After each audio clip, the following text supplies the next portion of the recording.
যে মৃত্যু নিয়ে মিছিল হয় সেই মানুষ অমর হয়। শহীদ শরীফ ওসমান বিন হাদি আজ অমর। তার মৃত্যু নিয়ে মিছিল হয়নি বাংলাদেশের এমন কোনো জেলা উপজেলা হয়তো নাই। তাকে আবেগ দিয়ে অনুভব করেনি এমন মানুষ হয়তো পুরো বাংলাদেশে নাই, আওয়ামী লীগ ছাড়া। যারা খুশি হয়েছে তাদের কথা ভিন্ন, বা ভারতীয় কিছু মানুষ যারা বাংলাদেশে থাকে তারা ছাড়া, মনে প্রাণে যারা ভারতীয় কিন্তু থাকে বাংলাদেশে।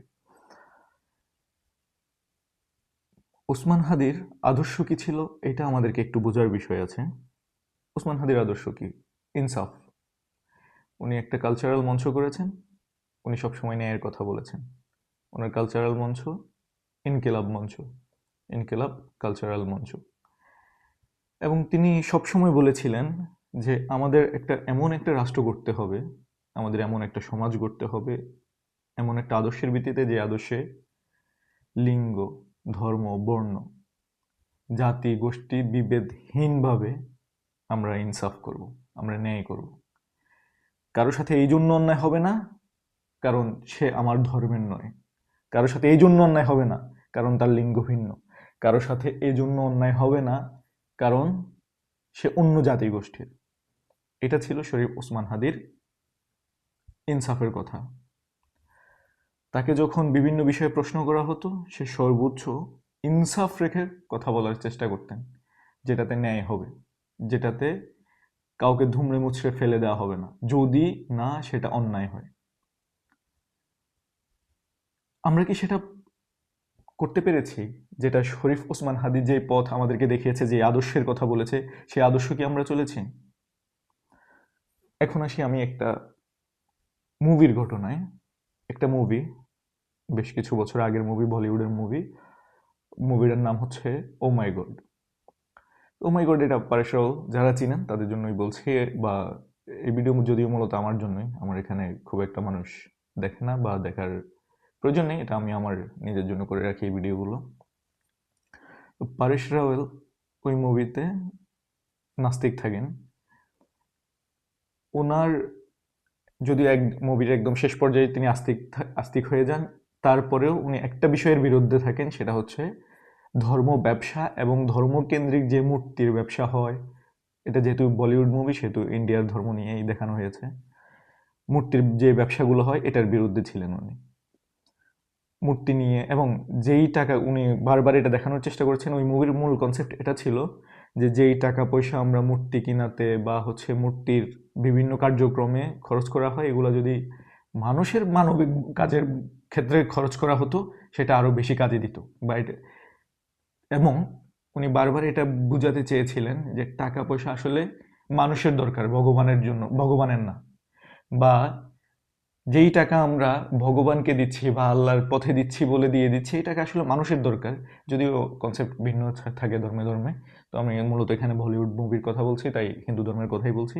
তো উনি বারবার বোঝানোর চেষ্টা করছে যে টাকা আমরা মূর্তি কেনার জন্য খরচ করছি, অথবা দুধ নিয়ে যেটা শিবলিঙ্গে ঢালা হচ্ছে সেই দুধ নষ্ট হয়ে যাচ্ছে, এগুলো খরচ হচ্ছে মূলত একটা ভুল পথে।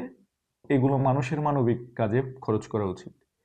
উনি ওই মুভিতে তার পুরোটা জীবন যায় যেই জিনিসগুলোর বিরোধিতা করতে করতে, এবং তাকে তার ওই ধর্মের যারা ব্যবসায়ী তারাই তাকে হত্যা করে।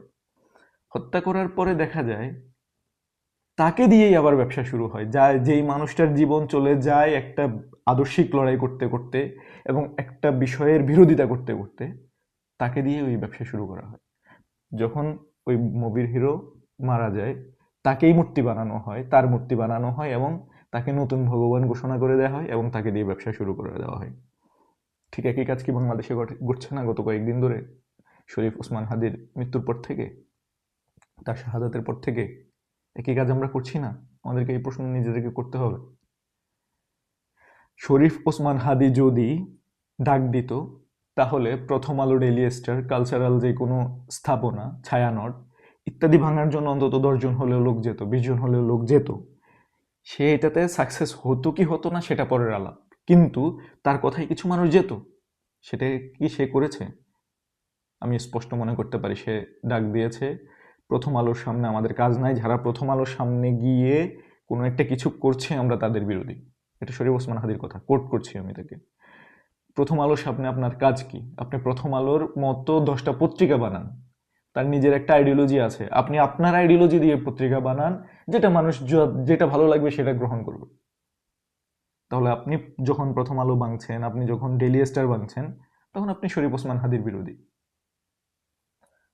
শরীফ ওসমান হাদি কালচারাল মঞ্চ গড়ে রয়েছেন। কালচারাল ফ্যাসিস্টদের বিরুদ্ধে তার কাজ ছিল নিজে প্রতিষ্ঠান করে সেটা থেকে তার নেগেটিভ দাঁড় করানো, ওদের নেগেটিভের বিরুদ্ধে। যখন আপনি ওইটা ভেঙেই ফেলছেন, তখন আপনি শরীফ ওসমান হাদির আদর্শ গ্রহণ করেন নাই, আপনি তার আবেগ বিক্রি করে আপনার যেই চাহিদা, আপনার যেই ইচ্ছা, সেটা পূরণ করতে যাচ্ছেন। আপনি কখনো শহীদ ওসমান হাদিকে ধারণই করেন নাই, আপনি জাস্ট আবেগটা বিক্রি করছেন এবং আপনার রাজনৈতিক ফায়দা আপনি হাসিল করতে চাচ্ছেন। এটা পরিষ্কার থাকতে হবে।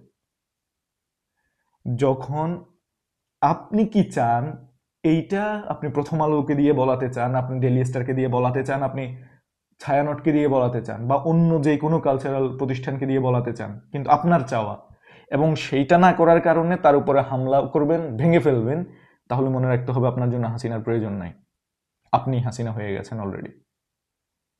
কারণ আপনার চাহিদা আপনি অন্যজনের মুখ দিয়ে বলাতে চাচ্ছেন, এবং সেটা না করার কারণে আপনি আপনার প্রতিষ্ঠান না গড়ে আপনি ওটার বিরুদ্ধে যাচ্ছেন। এটা প্রমাণ করে আপনি হাসিনা হয়ে গেছেন অলরেডি। আপনি যেটা স্টাবলিশড একটা প্রতিষ্ঠান, ওটা নষ্ট করে দিচ্ছেন, ওটা ভেঙে দিচ্ছেন, যেটা শেখ হাসিনা করেছেন। ইসলামী ব্যাংক প্রতিষ্ঠিত প্রতিষ্ঠান, সেটা বানাতে পারবে না, কিন্তু এটার ভিতরে তার লোকজন ঢুকিয়ে দিয়ে এটা ধ্বংস করে গেছেন। আপনার জন্য আর হাসিনা প্রয়োজন না, আপনি হাসিনা। শরীফ ওসমান হাদিকে আপনি ধারণ করেন নাই। সাংবাদিক নুরুল কবির, বাংলাদেশের অনেক মানুষ রাজনীতি নিয়ে কথা বলে,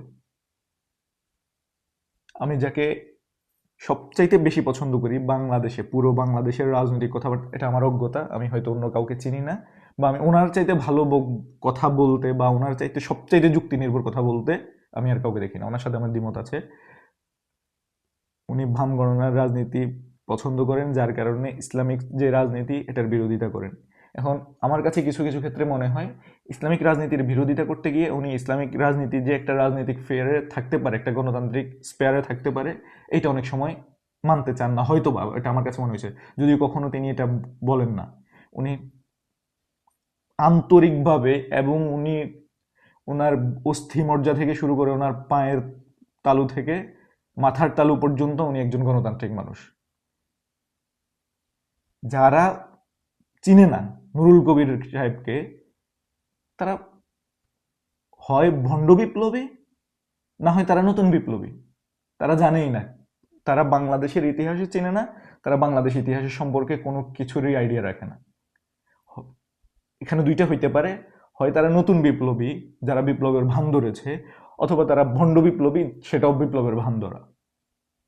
এরা বিপ্লবী না, এরা আবারও শেখ হাসিনার মতো কোনো কঠোর শাসক যখন চলে আসবে, এরা ঘরতে লুকাবে, এরা গিয়ে ঘরতে লুকাবেই। অতএব ওসমান হাদিকে যদি ভালোবেসে থাকি আমরা, ওসমান হাদিকে যদি আমরা ধারণ করতে চাই, আমাদের উচিত যেই কোনো ভাঙা, যেই কোনো কিছুর বিপক্ষে যাওয়া। কারণ ওসমান হাদি ভাঙে নাই, ওসমান হাদি করেছে। ওসমান হাদি কোনো কালচারাল প্রতিষ্ঠান ভাঙতে যায় নাই, সে নিজে কালচারাল প্রতিষ্ঠান গড়ে তুলেছে। যখন আমরা ভেঙে ফেলছি, আমরা ওসমান হাদিকে দিয়ে ব্যবসা করছি, আমরা তার যেই আদর্শ সেটা আমরা ধারণ করিনি। এটা আমাদেরকে খুব পরিষ্কারভাবে বুঝতে হবে।